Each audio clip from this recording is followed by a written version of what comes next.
again what I said before. Pairing, pairing the work with the aim, with the desire to to do the exercises um, to accomplish the the task, the goal, which is to be present in every minute, at every time, no matter what, you know. It's, Well, Mr. Gurdjieff said specifically that, you know, even for his most senior students, they should only try to spend 1/3 of the time awake. So it's perfectly acceptable to spend a lot of time, you know, trapped in your thoughts and things like that. But, you know, we have to begin to sort of pull the machine into order. And one way we pull it into order is by practicing the inner work. And the best time to do that is first thing in the morning when you wake up, unless you've had a poor night's sleep or whatever. That's when we're most collected. That's when we have the most energy. Mr. Gurdjieff also said that we collect, the energy necessary for our daily work at night. And then we use it all up on negative emotions and formatory thinking and identification and imagination and various other processes. So right first thing in the morning, we still have that energy. We haven't used it up on those negative manifestations of waking sleep. And so that is the time when we can be most productive in our inner work. And I've also found myself that if I do inner work in the morning, I actually start when I wake up. I don't get out of my bed. I start inhabiting my body, and I start breathing and thinking I am and various different things. And I find that, you know, when I do something in the morning, it has a residual effect throughout the day. So if I just get up and I start running and I've got to do all of these different things, then I don't have as much energy in the day for inner work. So, Ben, how are you? Good. How are you? Good, good. I noticed a fan going in the background. How's the temperature down there? It's pretty hot now. Yeah. No, we're gonna have our hottest day of the year up here in Toronto. Mm-hmm. So we're gonna. I can't even think about what it is in Fahrenheit because I read it in Celsius, but it's like I think we're gonna have like 33 degrees. I actually use Celsius right now because you do? yeah. So it's like 20. Yesterday was 26 degrees Celsius. 26. Well, we're gonna. It's supposed to be 32 today, but they say with the Humidex, it's gonna be 40. Oh wow! So we have a heat warning, and I'm leading a mindfulness walk this afternoon, but I don't think I'm going to take them on the real hard walk. I think I'll just try and stick to the shade as much as possible. Right. You know, maybe do some meditations under the tree in the park, and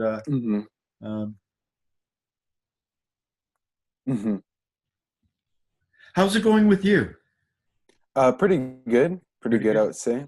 Just a little tired always, but that's all right. Is it because you don't get enough sleep, or probably? I mean, or are you one of these like these traditional young people who go to bed with your cell phones and just, you know, last thing before you go to sleep? No, it's just I exercise a lot and then don't sleep enough, probably. Oh, okay. Yeah. So. Yeah, Mr. Gurdjieff said something like, you know, we can get by on 5.5 hours sleep if we break all the connections between our centers at night. But if we dream, we need 7.5 hours, and, depending on the nature of the sleep we get. He says dreaming is actually one center watching another center. And he also said to pay attention to your dreams and try to figure out, are your dreams primarily powered by the intellectual center, the physical center, or the emotional center? And if you can determine sort of the center of gravity of your dreams, you'll realize where you're not using up all your energy during the day, and you'll have to do more work in that area to use that energy up so that you can sleep properly. Mm-hmm. Oh, that's interesting. Yeah. Mm-hmm. I'm just wondering, Martin and Francis. I think Martin said he was working or something. Did he? Mm-hmm. Okay. Francis is away from the site, very, very far away from the site. He's not here. Oh, Francis won't be here today. Ian,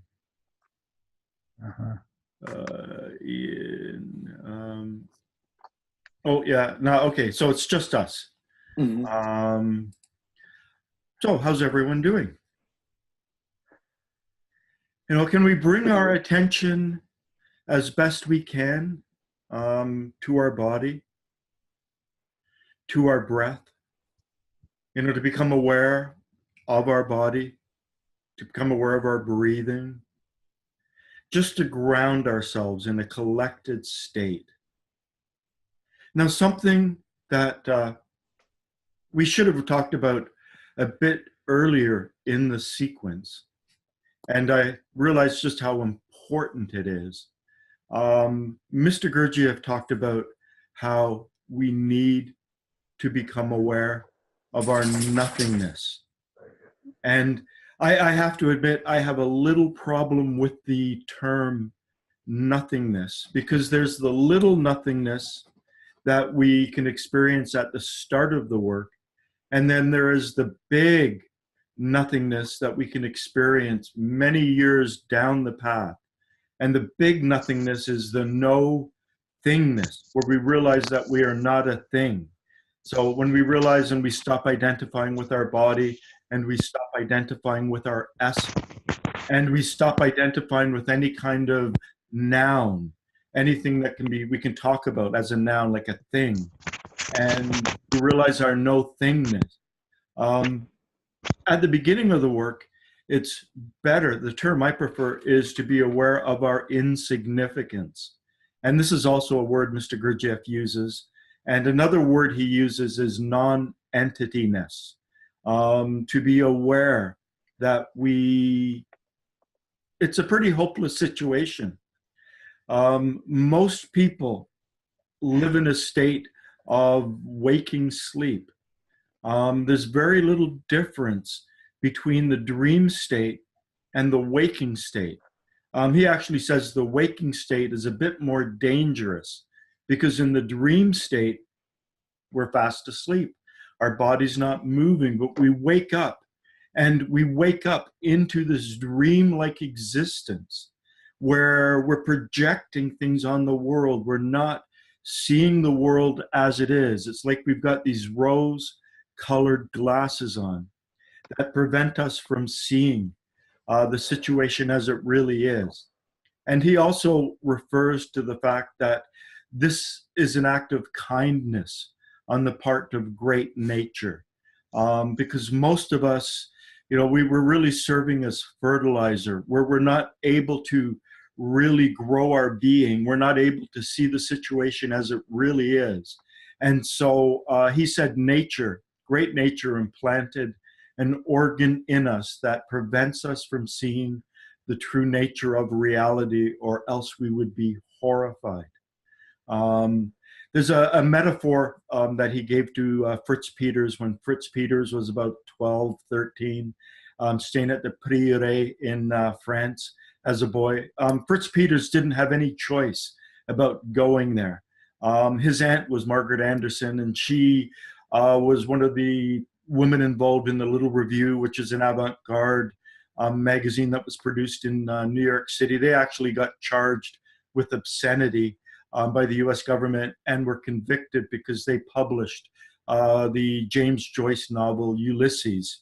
They were the first ones to publish it in America. But his mother had problems, and she got a divorce, and she was somewhat emotionally unstable. So she let Jane Heap and Margaret Anderson adopt her children, Tom and Fritz Peters. and they were followers of Mr. Gurdjieff. And so Fritz Peters wound up at the Prieuré as a young teenager. And so fairly, after he had been there like a year or whatever, one day, Mr. Gurdjieff asked him to look out the window and to tell him, "What do you see?" And Fritz Peters looked out and, "I don't know, what do you see?" And he said, "I see an oak tree." And then Mr. Gurdjieff, said, "How many acorns do you think are on the oak tree?" And he said, "Thousands." I've actually researched it, and a mature oak tree produces approximately 8,000 acorns per year. And then Mr. Gurdjieff asked Fritz Peters, "How many acorns do you think actually grow into trees? How many of those acorns each year?" And Fritz said, maybe one or two. And Mr. Gurdjieff said, probably not even that. And if you looked at it from, one perspective, it's like this tremendous waste. I mean, shouldn't all 8,000 acorns become oak trees? But if they did, the planet would be filled with oak trees. If you have a grove of oak trees, chances are none of them will become an oak tree, because each tree needs a certain space. It needs a certain amount of sunlight. When the trees are up there and they're taking that sunlight, there's not a lot of possibility for growth below. Lightning has to hit a tree or it has to fall down in order for a new tree to grow. But he said the thousands of acorns serve as fertilizer. So seedlings, they become the food for deer. Some of the acorns become food for squirrels and the other animals. And he said, great nature doesn't waste anything. And it's all part of the economy of the planet. And the implication was that we human beings are in a similar state. Most of us will not sprout. Most of us will not become seedlings. Most of us will not grow from seedlings into trees. And it doesn't mean, from great nature's perspective, that our existence is wasted. But what great nature does is to cloud us. And the way great nature clouds us is through the development of our ego. So that, we think everything revolves around me, that subjectivizing principle of me. And, our self-importance, our self-love, our vanity. He told C.S. Knott that the ego is a very important mechanism. And do not try to destroy a normal person's ego, because it's a very protective mechanism. And he talked about the twin sentinels of self-love, Monsieur Self-Love and Madame Vanity. And these are actually protective qualities for most people. Now, as a hypnotherapist, there's something that we talk about in hypnotherapy called the critical factor of the conscious mind. No one knows what it is. It's just this fancy word that hypnotherapists have developed to explain why we do not accept suggestions in our normal state of waking awareness. So someone could say, "Oh, you shouldn't eat that," and we'll still eat that. Or "You should be exercising," and we won't exercise. Good suggestions bounce off and bad suggestions bounce off. And a person has to go into the somnambulist state. They've got to go into a fairly deep hypnotic state for that mechanism to be removed and for them to be able to accept positive suggestions. And when I came across, the critical factor of the conscious mind and what Mr. Gurdjieff talked about, they really fit together. I think part of the critical factor of the conscious mind is the ego. It's a sentinel that protects normal people. It protects them from seeing the true nature of reality. It protects them from realizing that, our purpose on this planet is to serve as food. Even the enlightened beings serve as food. They just serve as higher food, and they serve it consciously. Most people don't want to think that they are like the acorns on the ground that turn into mulch and then become the soil that, you know, future trees grow from. Most people like to think that, you know, they create these elaborate stories about themselves, and perhaps they only achieve a level of real self-importance in the context of their families or their friends or their jobs. You know, I was struck a number of years ago about the fact, and this, I read this, that even the lowliest beggar looks down on people. Even the lowliest beggar has this self-love and this ego structure that there are people that they hold in contempt. So normally the ego is this protective mechanism that prevents us from seeing reality as it is. Mr. Gurdjieff used another metaphor with Uspensky when he said that people are like sheep, and there's a magician, and the magician realized that to control the sheep, he's got to make one think that he's a king and another that he's, you know, whatever. And he, you know, projected and hypnotized them into these false beliefs, these things that are untrue, so that they go merrily about their business and eat the grass and transform the energy and, you know, provide the service that they are doing to this planet. And now here it comes into a phrase that Mr. Gurdjieff used, the terror of the situation. This is something particularly that he talks about in the chapters on Ashiata Shaimesh in Beelzebub Tales, but he's mentioned it elsewhere. If we have the illusions stripped from us, if we have our belief in our own self-importance, our self-love, our self-conceit stripped from us, for most people, this would be a diabolical thing. The realization would be so destructive, so disheartening, that they could have a mental collapse. They could have all sorts of problems. Now, Mr. Gurdjieff said that a normal person, someone who does not have the magnetic center, someone who is not drawn to the path, we should never try to wake them up. We should never try to artificially impose a path on them. He said it's like making them stand up and taking the chair away. And then he said they will have to stand up for the rest of their life. And that gets very uncomfortable. So one of the things that he did when people expressed an interest in becoming one of his students, he interviewed them. And, you know, what is so dissatisfying about your life? What is so terrible about your life? And most of his students, talked about how terrible, you know, how dissatisfied they were and all of that.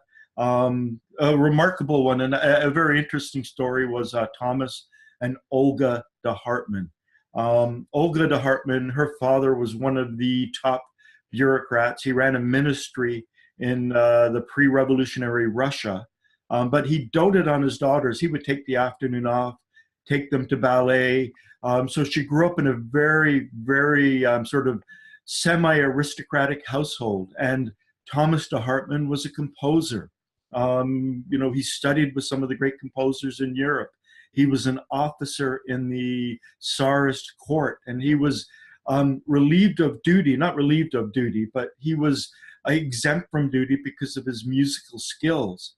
And when Mr. Gurdjieff interviewed them, they said, you know, there's nothing really wrong with our life, but we would die if we couldn't follow mystical teaching. They didn't quite phrase it that way, but, you know, they didn't have the dissatisfaction of their lives. They had great lives, but they still needed to know this truth. They still needed to follow the path. And so Mr. Gurdjieff wanted to make sure that the people who came and spent time with him had this tremendous degree of inner satisfaction. All the normal pursuits in life, all of the normal things that people use to keep themselves in that state of waking sleep, whether or not it's sports or nowadays television, movies, music, arts, you know, all of those things that a normal person can sort of take, you know, to take refuge in, to not see reality for what it is. All of those illusions, delusions, dreams that a normal person experiences are all protective.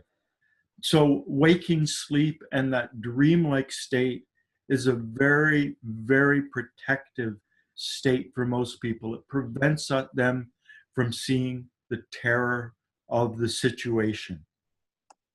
But those who entered and started on the path, Mr. Gurdjieff said it was very important for them to see their non-entityness, to see that they were insignificant.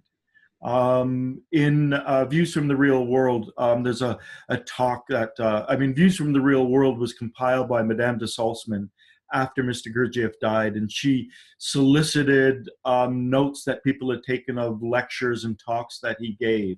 And one of them, he said, you know, go out into the middle of a field in the middle of the night or at nighttime and look up at the sky and look up at the billions of stars up in the sky and reflect on the fact that there could be billions of life forms as smart or even smarter than you up there, and to really reflect on how immense the universe is, how insignificant we are. And, you know, perhaps you should be going back to your delusions and delusions, and only if there is something that really, really hurts you, that really wants you to become something, should you embark upon the path. It's better to maintain that state of delusion, that state of illusion, because once you embark upon the path, you are trapped between a rock and a hard place. You will never experience the happiness and the contentment, you know, that proverbial house with the white picket fence and the wonderful neighbors and, you know, the great job and all of that. You will be stepping into an extremely uncomfortable position when you embrace the path. Now, some of us, for myself, I really don't believe I had the choice. Once my magnetic center was activated, there was no turning back. But I was aware already before that, you know, I was broken and, you know, insignificant, and I was aware of various different things that just hadn't crystallized in me. And for those who were new to Mr. Gurdjieff and those who started with him, you know, he would tell them things like, you're going to die like a dog. You know, do you want to die like a dog or do you want to die like a man? You know, most of us, you know, we're fertilizer. And he would tell, you know, the particular ladies of the rope, he would say, you know, I'm only telling you that you're a piece of shit because I don't want you to be a piece of shit. I want you to become a real human being. So he would, you know, get at people. He would make them realize the terror of their situation, make them realize that they had spent their life in the state of being a non-entity. I posted something interesting just in the last couple of weeks about educating children. For instance, he said it was wrong to praise children. If they do something well, they will develop an intrinsic awareness of doing something, or if they do something right, they will develop an intrinsic awareness of doing something right. But if we excessively praise a child, they will become dependent on the praise. And we live in a society where, you know, self-esteem for children, you know, back in the 90s in particular, I think it's lessening a little bit now, but it was this whole process of raising children's esteem, telling them they're wonderful, giving them gold stars and things like that. Mr. Gurdjieff said that that sense of achievement should really be internal and it should come from ourselves. But we live in a society that artificially creates the ego. It artificially cocoons people. You know, the high school commencement speeches. You can be anything that you want, and you know, this is how you follow your dreams. If I was ever asked to give a high school commencement speech, I would say your teachers have all lied to you. They've all told you stories, and they've been very deceptive, and they've told you things that are not true. You cannot be anything you want. You cannot reach your dreams. Occasionally, life works out, and fate and various currents can, you know, coincide, and you actually become something. But most people don't. Um, you know, I've known a lot of people, and sorry, Ben, you know, they have these dreams of being musicians, and you know, they form bands, and maybe 1 out of 1,000 bands actually begins to make it. I have these friends, they're my daughter's friends, but they've become my friends, and they are one of the top indie bands in Toronto. And you know, they last year they were given an award of, you know, one of the best newcomer acts in Toronto, except they've been around for 9 years. They formed at the music department of the best musical school in Toronto. It's not like they did this overnight, and they haven't really made any money from it yet. And so many others, you know, it just falls to the wayside, not just, you know, musicians, but writers. You know, when I was a kid, everyone wanted to be a writer. And now, you know, there's no money in writing, not even writing newspapers, they're closing. And, you know, it's all of these illusions, these delusions that we carry around. So it's very, very important to realize when we're on the path and we're called to the path, that unless we really, really do the inner work, unless we start doing the inner exercises, unless we become conscious of our breathing, aware of the air flowing in through our nostrils, nose, back of mouth, throat, down in our vocal cords, into our lungs, becoming aware of the process of breathing out, the movement of the various muscles involved, become aware of the process of digesting the air, to become aware of our body, to really try to bring our awareness back into our body as often as we can, to become aware of our body from the bottom of our feet to the top of our head, to become aware of the touch of air on our skin, the clothing on our body, to bring ourselves back to what is real, what is here and now in this moment. And I actually briefly talked about this with Michael yesterday, that the main problem is the misuse of C12. C12 is the highest energy that a natural man produces. We eat food.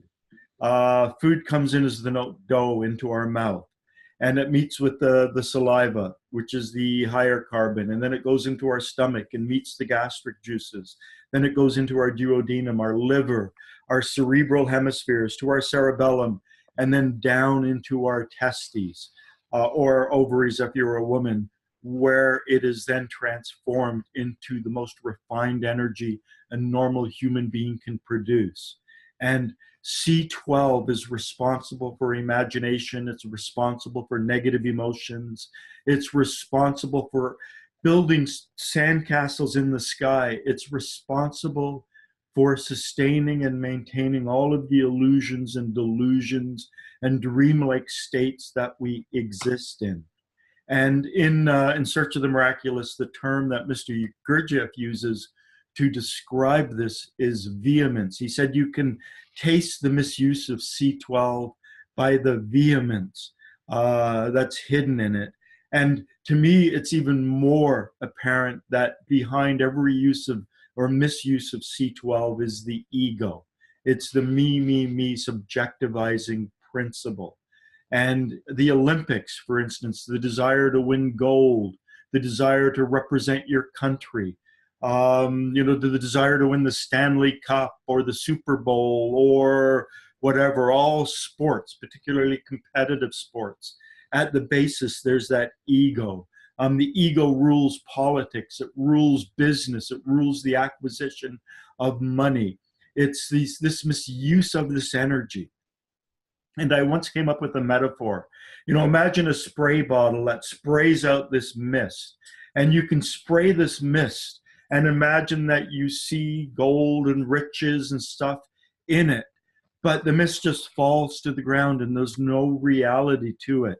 Or you can turn the spray on yourself and you can spray and grow something real. So this energy that we waste through our imagination, through our daydreams, through the wrong work of our centers, through our negative emotions, through our formatory thinking, if we turn it and use it lawfully, and the lawful use of C12 of this particular energy is the sensation of ourself.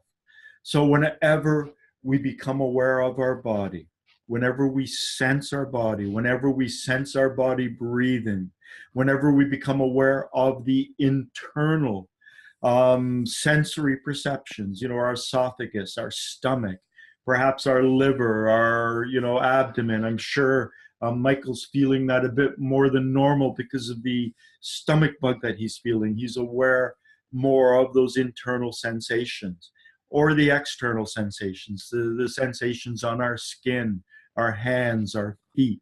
We actually have more sensory nerve nodes in our hands and feet per square centimeter than anywhere else in our body, less in our lower back and our back. And it makes sense. I mean, our hands are disproportionately represented in our brain and take up gray matter because of what we need to do with it. But whenever we bring our awareness back to ourselves, it's like we are creating this fine dusting, this fine coating on ourselves. And every time we become aware of our body, it's like we're leaving this imperceptible crystallization, this imperceptible layer within us behind. And like a stalactite that grows from, 100,000 or 1,000,000 drops from the roof of a cave. As we keep on bringing our awareness back to our body, each one of these imperceptible impressions builds up, and we eventually develop something real within ourselves. And he talked about this as, the crystallization of our higher bodies. Now, it's a little bit more complex than that. He's saying good morning. It's a little bit more complex than that because, we have the head brain perceptions, the body brain perceptions, and the feeling brain perceptions. And I've talked about this previously, how the proper form and sequence of collecting impressions grows our inner body, grows our Kesdran body, our astral body in a more balanced fashion. But when we realize, we've got to become aware that everything that we've believed up until this moment, or until we stepped on the path, is most likely wrong. It's delusionary, it's illusionary. It's designed to keep us in this state of waking sleep so that we do not realize the terror of the situation, that we are really non-entities, that we are really nothing. So this is a very important realization. Mr. Gurdjieff put it right at the beginning of the path. It was something very important for people to realize. And I know that, for instance, the foundation, quite often, particularly certain groups like Toronto, I know a young man who was in the Toronto Foundation group, and he said that it was so psychologically disabling because you're going to die like a dog and, you're insignificant. And they spent 3 years trying to get him to realize his own insignificance. And he found that profoundly disturbing. And he said he felt like he needed psychotherapy to cure him of the lingering effects. He eventually left the foundation. But to me, they went a little too overboard. We are machines. We're definitely machines. We spend a lot of our time in the machine-like state. And we are little more than automatons and machines. And this is our natural condition. But what they don't talk about is the moment we become aware of the baby toe in our left foot, the moment we become mindful of our baby toe in our left foot, we are no longer quite as machine-like.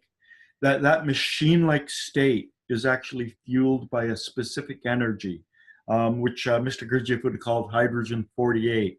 So there's a part of us that lives in world 48, fueled by this very habitual mechanical energy. But the moment we step up to the next level, the moment we step up into the level of personal consciousness, the moment we begin, however rudimentary, self-remembering, becoming aware of ourselves in this moment, we are no longer machine-like in that state.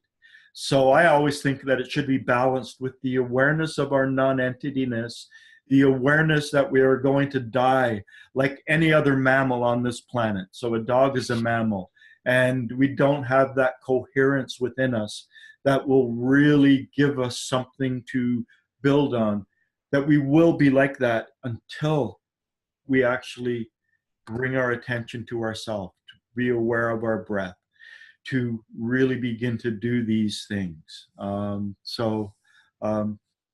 There, I've just given my bit of a lecture.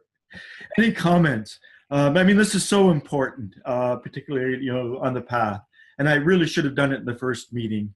And it's so important. It's essential to realize that, when we're trying to gain some kind of internal coherence, that we're just, these fragmented, broken, disconnected beings. And we do one thing 1 minute and then something completely opposite the next. And it's our buffers that prevent us from putting it all together. And we live in this fractured, broken state, ruled by our illusions and delusions. And it's our ego and the ego structure that gives us the solace and makes us think, that everything's okay, when it really isn't. And if we really looked at ourselves from an objective level, we would realize the terror of our situation. Any comments? I was, as you were talking about that, I was reminded of a quote. I can't remember it word for word now, but that's where Gurdjieff says, blessed is he who has a soul, blessed is he who hath none. But woe to the man with one development. Yeah. Something like that anyway. I can't remember the word for it. That's a profound quote. Basically, what it means is once you step on the path, you're screwed. You are screwed. Once you step on the path, you're trapped between a rock and a hard place. There's no going back to that state of non-entityness, of illusion and delusion, and you're, years, perhaps even lifetimes away from developing that other bit. And so you're trapped between a rock and a hard place. And that's where anyone, who approached Mr. Gurdjieff and spent time with Mr. Gurdjieff, that's where you end up. You end up in that middle state. And at that point, you can't go back. So the only way is movement forward.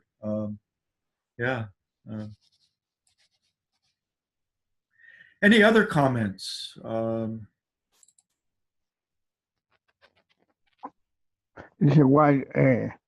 While breathing, I think it's necessary to open your mouth all the time. When especially I myself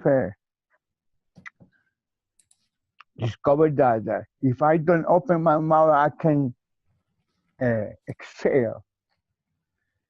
You have to do the proper breathing. You have to be with your mouth open. Okay. You do not open your mouth, you're not breathing well. I understand that the nose is for breathing itself, exhaling and inhaling and exhaling. But if I take air and I exhale air, where through? My mouth or my nose? Well, I when I was in a Bennett group, I wasn't taught about exhalation. I was taught it was important to inhale through the nose. And that this was part of conscious breathing. You know, people who are cocaine addicts, for instance, know that there are nasal membranes right at the top of the nose that are connected to the blood vessels that lead into the brain. And that's why snorting cocaine has a bigger effect than eating it. And when I was taught in the Bennett group was to become aware of the air passing through the bridge of the nose. The breathing out, they didn't really focus on that. Now, there are people who have problems with their adenoids and people who, you know, their noses are congested and it's much more difficult. But I was taught the importance of breathing in through the nose. So I suppose you could breathe out through the mouth. But I'm just going to pull up something on the screen. And this is the quote. Blessed is he who has a soul. Blessed is he who has none. But woe and grief to him who has it in embryo. So that's, and this is actually Mr. Gurdjieff's Armenian travel documents. I'm not sure if it's a passport or whatever. And we can see by the picture, he was fairly young. This was probably the early 20s, maybe late 19, you know, the late teens of the, you know, 1919, 1920 thereabouts, I would guess, because of, you know, the way he looks. So blessed is he who has a soul. Blessed is he who has none. But woe and grief to him who has it in embryo.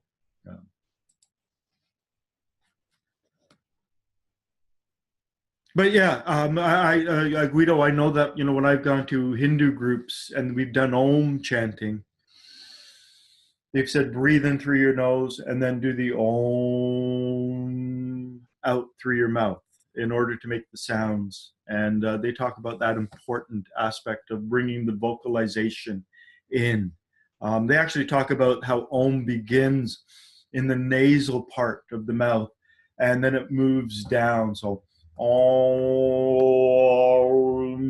and then it gets lower. So it starts as a nasal and moves down. And the way we properly do it is breathing in through the nose and then out through the mouth. Any other comments about this, you know, reflection on, you know, the fact that we have to realize our own insignificance, our non-entityness? I've had moments, I guess you'd call, just moments, where I've just seen in myself the feeling I've had of hopelessness in relation to my mechanicality. And in those moments, though, it's also given me the wish to want for something more. You know, you just see this internal talk, this considering this stuff, and you realize there's so little you can do about it sometimes. It's so rampant. But from that stems this wish for something more. But it's seeing that futility, it's seeing the terror of the situation that fuels that wish. For me, a huge moment. You know, I first encountered the teachings as a 23-year-old student in 1981. And my ex-wife, and I do love her, I care about her, became a she-devil the last trimester of every pregnancy. And I always said, if I remember this, I would never have another child. And my last child, when she was in the last trimester, I was talking about the Gurdjieff teachings, and she looked at me and said, "You haven't changed at all. You're still the same person." And this was like 13 years later. And I realized that, damn it, she was right. That I had internalized this teaching in my head brain, but I still had the same problems. I still had the same breaks. And it was such a shock to me. It was it was devastating. The accuracy of it, and just the way it was thrown at me, and it shook me and reverberated me for a long, long time. To realize that, you know, I am nothing. You know, I had all of these words, all of this talk, but I hadn't changed. Fortunately, I got to a point where I did change, but it took me like almost another 10 years of really working on myself before it began to become apparent to me. But at that point, it was devastating. It was, you know, my non-entityness, my nothingness, my inability in the face of what I wanted to do and the ideals and everything that I held in my mind, and how I was still the same person. But I was in Ottawa, and there were no Gurdjieff groups in Ottawa, so it was like I was a very solitary Gurdjieffian. So I didn't have the weekly meetings and the other things to sustain me, and it was so true. It was so devastating. That realization, that awareness, and you're right. When you have that awareness, it's like you can't go back to sleep. It's like it's a motivating factor that pushes you on, that makes you, you know, strive even more. You know, once something in you starts to awaken, you know, woe to you to have a soul in, you know, embryo, because then it's devastating.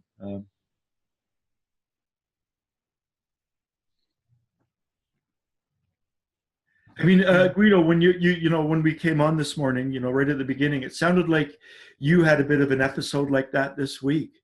Sort of a bit of discouragement and the struggle with inner work. Am I correct in assuming that? Listen, I lost my stylus.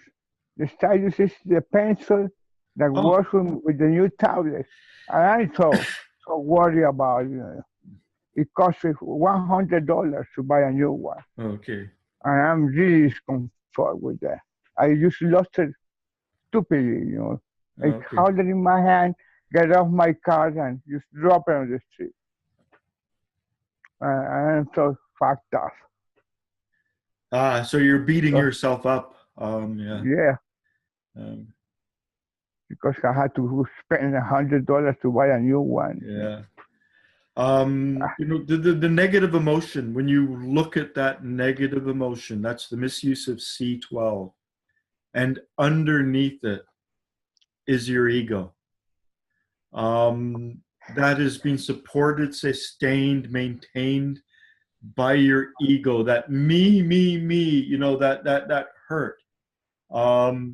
And if you can see it, it gives you a greater opportunity to be aware of just how pervasive the ego is. You've got to just let go of that. You know, just it's happened. It's water under the bridge. Just don't worry about that. You know, there's a difference between the subjective suffering, which is fueled by the ego, and the objective suffering. And there is a tremendous opportunity to suffer objectively in this. And the way to suffer objectively in this is to suffer from it, but not the ego. So it's like I got to take it on the chin and oh well, and you know, various different other ways to deal with it.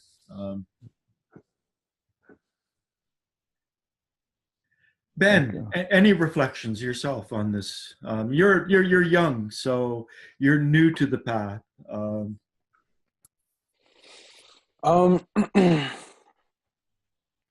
guess not really.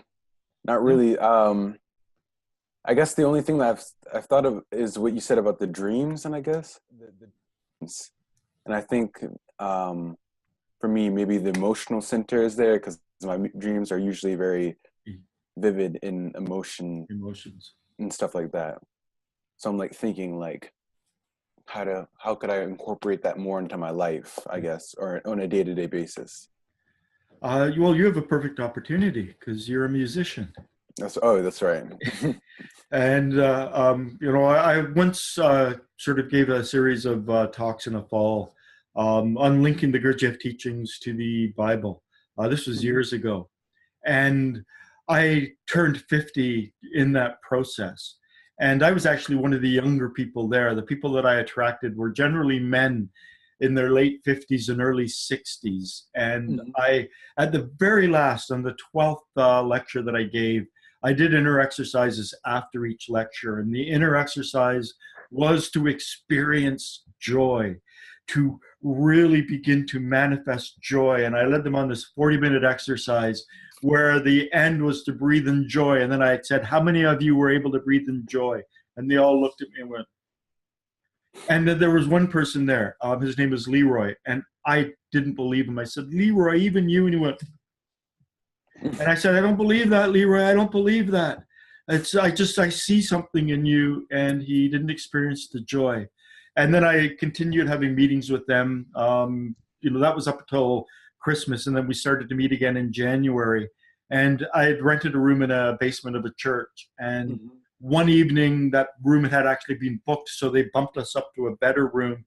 And there was a piano in the better room. And he sat down and he went, and I said, there, you can create conscious feelings, but you just need to do it with your fingers on the piano. But you can use this to, elicit joy and elicit all kinds of emotions. And I told him that what he had to learn to do is to just, where he's sitting, to just begin to try his best to bring that feeling of delight, that feeling of joy into his life. So to use the emotions, try to be a bit more emotional. Something that I talk about in other groups that I have, there was a psychologist, I think it was it's probably 25 years ago. There's a 4-minute Big Think video of him saying that he accidentally discovered something, and his discovery made it onto the front page of the New York Times. And he said psychologists never make it onto the front page of the New York Times. And he didn't even set out to discover this. And he didn't quite explain it in the video, but I knew enough about physiology and this whole process. He said that most people smile with their lips. And this is, he said there's two muscles that go to our lips, the zygomatic major and minor muscles. And he said 10% of the population smile. There's a ribbon-like muscle under the bones that go around the eyes. So whenever we squint, we're using the orbicularis oculi. It's the little circle eye muscles. And he said 10% of the population smile with both the eyes and the lips. And he said that people who smile with the orbicularis oculi, the little circle eye muscles, that they are able to become joyful. They are able to bring and start to manifest the feeling of joy within themselves. And I have to admit, I couldn't figure out why, when I was first taught how to self-remember in 1981, I was able to breathe in a feeling of joy and delight where no one else in the class was, and why this wasn't as difficult for me as it was for other people. And I've subsequently realized I was one of the 10% who could naturally smile with the eyes and the lips. But he said that everyone can be taught to do that. And one of the ways is to, look into a mirror and have something covering our face and just do our best to bring a smile into our eyes. And when we do that, we bring up that feeling of joy, that feeling of delight. I'm also a certified NLP practitioner, neuro-linguistic programming. It's very connected to hypnosis. And the people that I first studied hypnosis with, I first studied NLP, and then I took their workshops on hypnosis. And in NLP, they talk about, states and learning how to control our feeling states. And there's a way of walking down the street that if you walk and you start moving your arms and your legs and whatever, you will begin to bring that feeling into you. So there are specific ways that we can begin to deliberately start working with more emotions. Just walking down through an emotional state is very, very healing. Years ago, when I suffered from severe depression for a couple of years, I knew all of this. And for me, my backup was I would close the curtains, I would shut the doors, and I would put on a song called Walking on Sunshine by a band called Katrina and the Waves. And I would just around the room and dance. And sometimes I'd have to listen to the song 2, sometimes 3 times. But I consciously, through my movement, through my breathing, through just the way I was, altered my feeling state. And so, for you, Ben, I don't know about playing the, the whatever the big one, but there are, some of the instruments you play. Just really, really focus on the emotional state, focus on the feeling state, focus on expressing that emotion, on working with that brain, and then see if your dreams have that emotional content or if you can use that energy up throughout the day. Okay, let's just take a moment and become aware of our physical body. Now, I'm going to do a mirror image. I'm going to do an inverse exercise of an exercise that I did and I learned in a Bennett group. So just become aware of your body. Become aware of the position of your body in space. Become aware of your breathing. Breathe in through your nose and become aware of the air as it passes the bridge of your nose. Imagine breathing in these finer particles, these higher qualities in through your nose. And then imagine as you breathe out, something stays within you. Breathing in and then breathing out, gray, foggy waste. Breathing in and imagining something stays in you as you breathe out that gray, foggy waste. Perhaps even breathing in the word I, and then breathing out the word and. Breathing in I, breathing in these higher particles, and as you breathe out the word and, imagine breathing out the gray, foggy waste and something stays within you. And now I'm going to go through J.G. Bennett's 60-point self-sensing exercise. And this is also relaxation as well. So bring your awareness to the top of your head. And then breathe in awareness, breathe in attention, and then breathe out any tension. Breathe in awareness into the right side of your forehead and breathe out tension. Breathe in awareness into your right eye and breathe out tension. The right side of your nose and face. Your right ear and the finer muscles in the right side of your head. The right side of your nose and mouth, or not your nose and mouth, your mouth and jaw, the right side of your mouth and jaw. The right side of your throat and neck.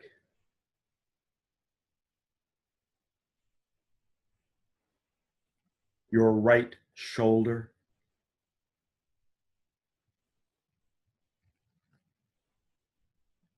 Your right upper arm.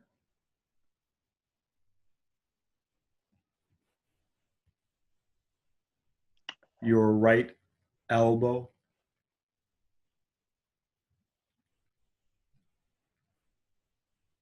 Your right lower arm.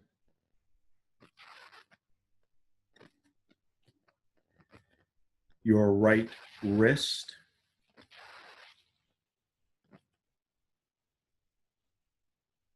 The top of your right hand.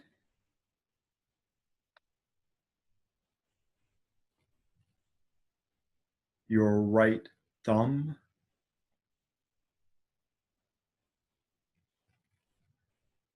Your right index finger. your right middle finger,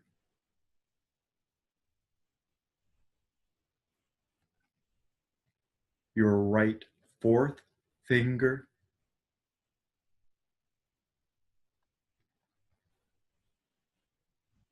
your right baby finger, the palm of your right hand, breathing in perhaps molecules of awareness and breathing out tension to the right side of your chest, the right side of your midriff and solar plexus, the right side of your lower abdomen,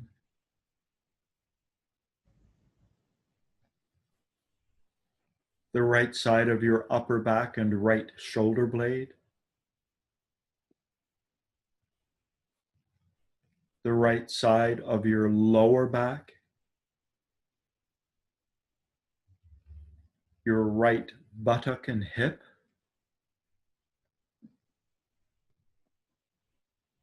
your right upper leg,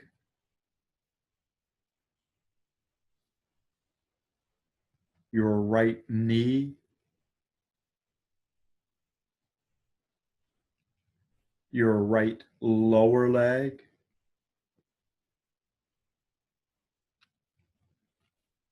your right ankle, the top of your right foot,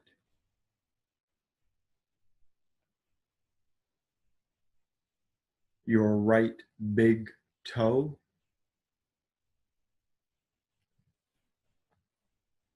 your right second toe,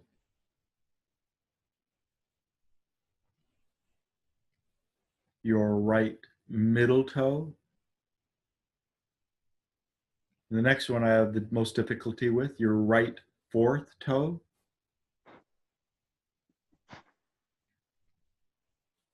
your right baby toe,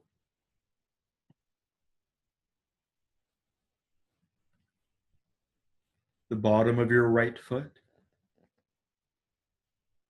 Now reversing this process and breathing in awareness and breathing out tension to the bottom of your left foot.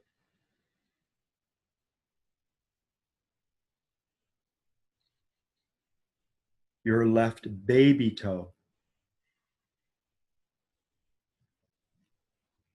Your left fourth toe.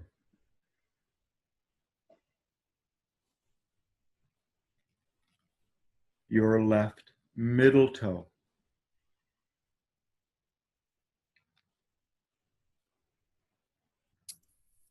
Your left second toe.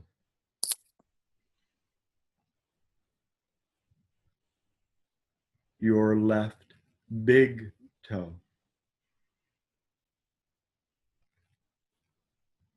The top of your left foot.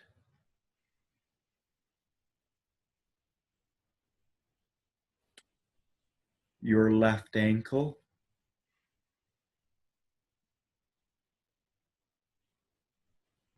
Your left lower leg.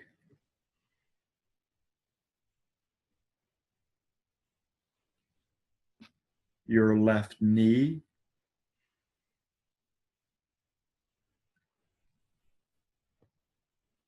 Your left upper leg. Your left hip and buttock.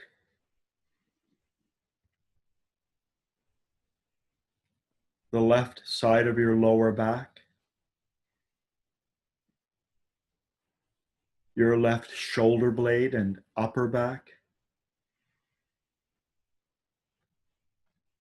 The left side of your lower abdomen. The left side of your solar plexus and midriff. The left side of your chest.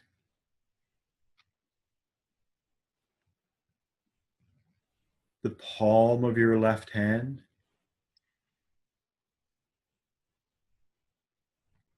your left baby finger,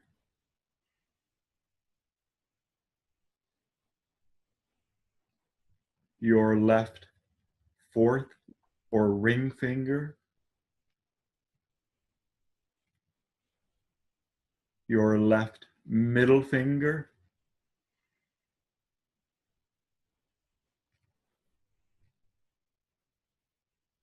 your left index finger,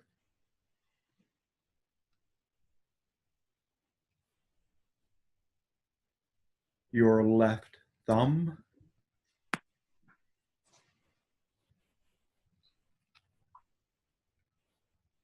the top of your left hand,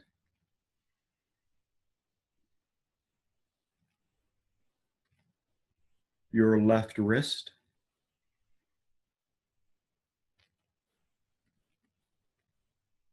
your left lower arm,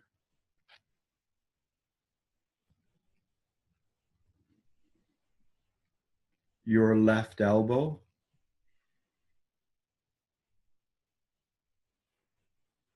your left upper arm,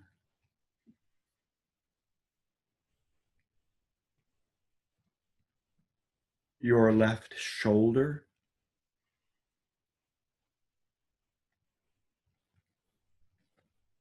the left side of your neck and throat,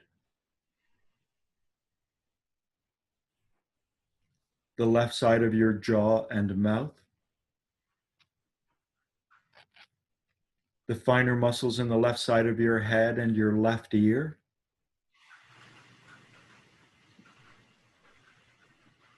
the left side of your face and nose,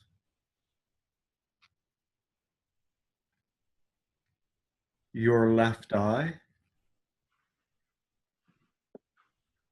the left side of your forehead, and then finishing with the top of your head. And then just briefly scan down through your body, and find any place where you still may have a degree of residual tension, and just breathe that tension away. Just relax your whole body. And then we're going to do Mr. Gurdjieff's filling exercise. As a vessel fills with warm golden honey, imagine your body filling with sensation, starting in the feet, filling your feet with sensation, then up to your ankles, and then filling with sensation up to your knees, up to your hips and hands, up to your middle back, midriff, elbows, filling with sensation up to your upper back, upper arms, chest, filling with sensation from your feet all the way up to your shoulders, from your feet all the way up to your neck, and then filling with sensation from your feet all the way up to your head and the top of your head. And try to sense your body as one organic whole. And then we're going to do the inverse of an exercise. I want you to, in your own way, using your imagination, imagine that you can become aware of your presence, that you can become aware of yourself sitting in your room. And then imagine you can become aware of yourself sitting in your apartment, your building, your house. And then imagine, your view expands and you become aware of yourself in your neighborhood, So beginning to see yourself getting smaller and more insignificant. Imagine you can perceive yourself in your city, one life form, one human out of perhaps millions or thousands. And then imagine that you move to a national perspective and that you can get a sense of your insignificance, of your smallness in the context of your country. And then move to a global perspective, how you are merely one human out of 8 billion. And then move to the realm of the solar system. Imagine how small you are on this small planet in this large solar system. And then imagine seeing yourself from the perspective of our galaxy, perhaps millions of stars. The Earth itself becomes completely insignificant, and you become completely insignificant on the face of the Earth. And then imagine expanding your awareness into the entire universe, all 14.5 billion years across, perhaps billions, tens of billions of life forms, some maybe even smarter than you. And imagine, the Earth is this distant place that's, more like a statistical nothing, an accident in the immensity of the universe. And you are like this insignificant speck on the planet. Imagine having that global, that universal, that perspective of the entire universe and looking and seeing how infinitesimal, how non-existent, how insignificant not only you are, but the whole planet is, all of humanity, the solar system, the galaxy, in comparison to the light years and the immensity and the enormity of the universe. And then let's shift back. Let's move back to the galaxy. And then let's move back to the solar system. And then let's move back to the planet. And then let's move back to the nation. And then let's move back to the city or the region. And then let's move back to the neighborhood. And then let's move back to the room. And then let's move back into yourself and become aware of your body.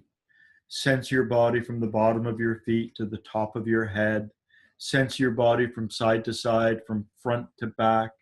And then from this position of your body, reflect on the enormity of this universe. Reflect on how big the universe is, how there are possibly billions of other beings, tens of billions, billions of billions of other beings who may be more evolved, more advanced than you are in the universe. And then to reflect, to ask yourself, are you ready to accept this? Are you ready to really begin working on yourself? Are you ready to grow your being? And then just allow your attention to rest and just slowly, be back in your body, be back here. Just return to the normal state that you were in. And my dog's just rolling around. Any comments? Any questions? Anything on this?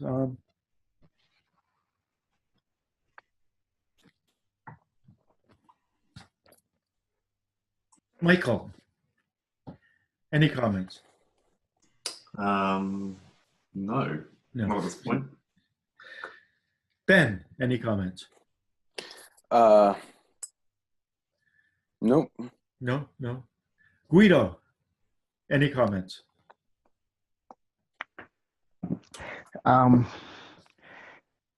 not question the possibility of billions of beings living outside the galaxies out there, but it's hard to believe that. Yeah. But I mean, when you think of ourselves existing here, is it really that hard to believe? Let me see if I can find the actual quote.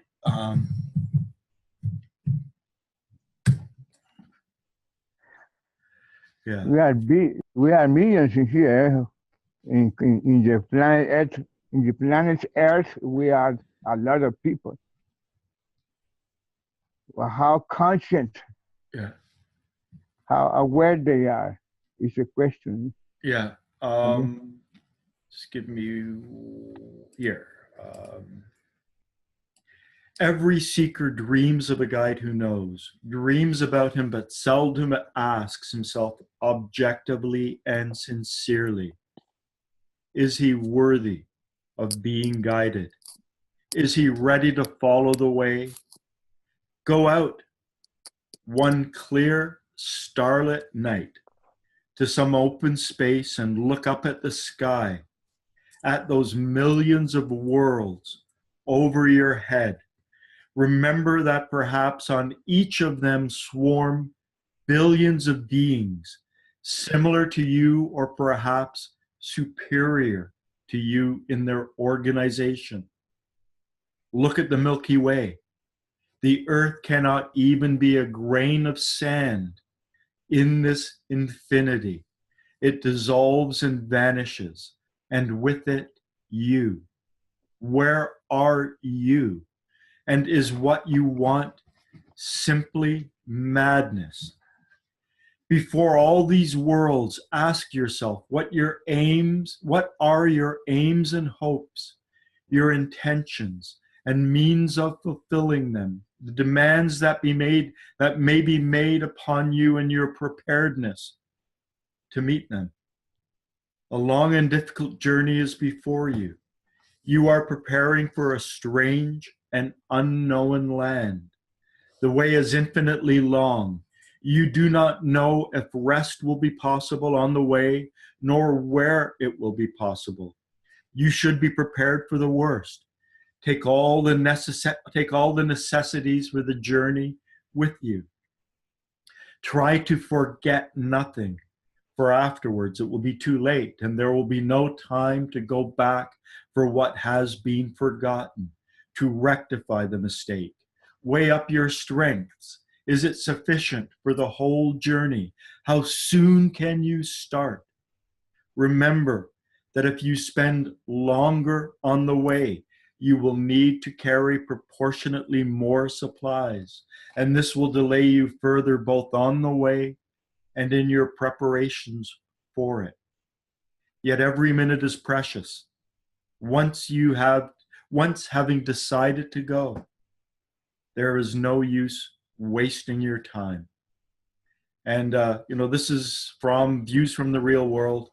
And it's a wonderful exercise to go out into the middle of a field, not in a city, but where you can actually see the stars and you can see that enormity, and to reflect on this, reflect on whether or not this path is for you, reflect on whether or not you're willing to embrace your own insignificance, your own non-entityness in the face of such a vast, overwhelming universe.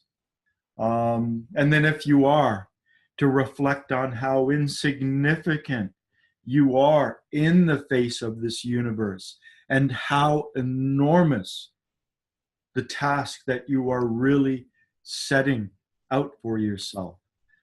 You are nothing and you want to become something. You are insignificant and you want to grow some degree of significance by growing your being, by growing up at the higher levels, by attempting to become a link in the chain of creation, a link that can potentially unite heaven and earth through you. It's an enormous undertaking. Do you have what it is within you to become an oak tree? Do you even have what it is within you to become a seedling? Or is it better to live in the state of delusion, in the state of waking sleep? Now, by being here, we've already predicated that, we are on the journey. We accept the journey. We understand the journey. We recognize the journey. But these are important questions to ask ourselves. There have been people who have started on the journey and then they've kind of gone back to sleep. And it is possible to move back into that state of delusion, though it becomes more and more difficult the further on the path that we go. Any final comments, any final questions in the last few minutes?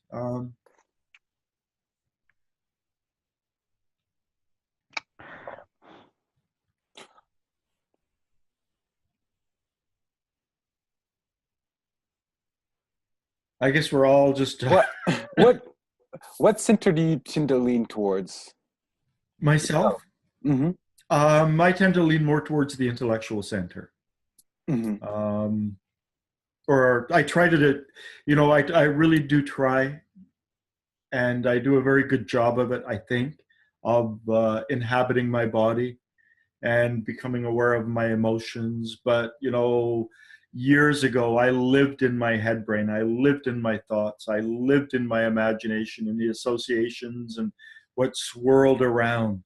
And I didn't have any degree of contact with my body. And I didn't have a lot of degree of contact with my feelings as well. So it's for me, the real work was started with the sensation of self, and then to work towards the development of my feeling states and to begin to consciously feel. But head brain, very definitely, in my imagination. I could imagine, for the Olympics, I was a champion daydreamer when I was a teenager. I just lived in those illusions and delusions. And so when I talk about daydreaming, I know it from the inside, and I know just how underneath it all, it's really the ego. And you daydream yourself into situations where you're like Walter Mitty and you're flying that plane, or you're doing that heroic thing, or whatever. And I've been there. It's been a while now. It's been quite a while, but I know that state very well.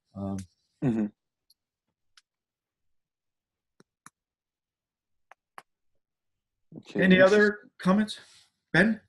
Oh no, I was just saying interesting. Okay.